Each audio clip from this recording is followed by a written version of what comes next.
Good morning, Poppa-D riders. It's Sunday morning. We're getting ready for church in our house, and I just want to share my daily devotional with you guys today. And we're still in the Advent. It is December 4th, Sunday, December 4th. We're going to a Christmas parade today here in Gastonia and have a good time.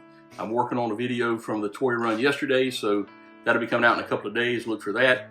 But I want to get into today's devotional. And it says, where Jesus' journey began did not determine what he could accomplish for the kingdom.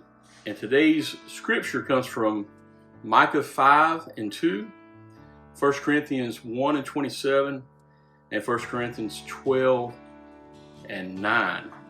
And Micah 5:2 talks about Bethlehem, and it says, but you, Bethlehem Ephrathah, though you are little among the thousands of Judah, yet out of you shall come forth to me the one to be the ruler in Israel, whose goings forth are from old, from everlasting.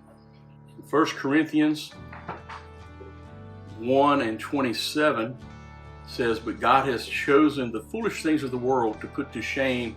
I know some translation says to confound the wise. But God has chosen the foolish things of the world to shame the wise. And God has chosen the weak things of the world to put to shame the things which are mighty. And then the last scripture for today is one of my favorite scriptures, actually. And it's 2 Corinthians 12:9. And he said unto me, my grace is sufficient for you, and my strength is made perfect in weakness. Therefore, most gladly I will rather boast in my infirmities, that the power of God may rest upon me. You know, when we are weak, God is strong, and that's what that is saying there. The devotion today talks about Bethlehem and how insignificant it was in comparison to the bigger cities in the area.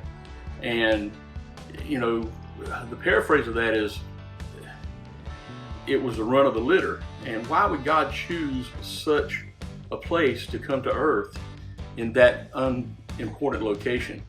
Doesn't seem to be worthy of the birthplace of the King of Kings. But God chooses those things to confine the wise. The thing is, God has never been interested in the world edition of greatness, wealth, fame, popularity, power.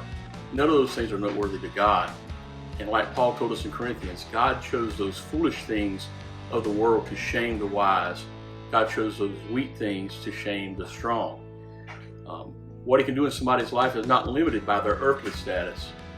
If Bethlehem was a run of the litter, how much more glory will God receive in establishing his son's life there? So where Jesus' journey began doesn't determine what he can accomplish for the kingdom. Isn't it the same for us? Where our journey began doesn't limit what we can accomplish for the kingdom. We all have a different story. We all have a different thing that happened in our life. And where we began doesn't limit what we can do for God. The things in your past doesn't prohibit you from serving God, because his grace is sufficient for all of our needs. His grace is sufficient for us daily. His mercies are new daily. I know that I often fail God, but I'm glad that his mercies are new every day. And I can come back to him and ask him to keep me and keep me in the center of his will, even though I fail him more often than I would like to admit. So that is the devotion for today. I thank you guys for sharing with me and following along. I hope you have a blessed day. I hope you have a great Sunday, and I'll catch you guys later.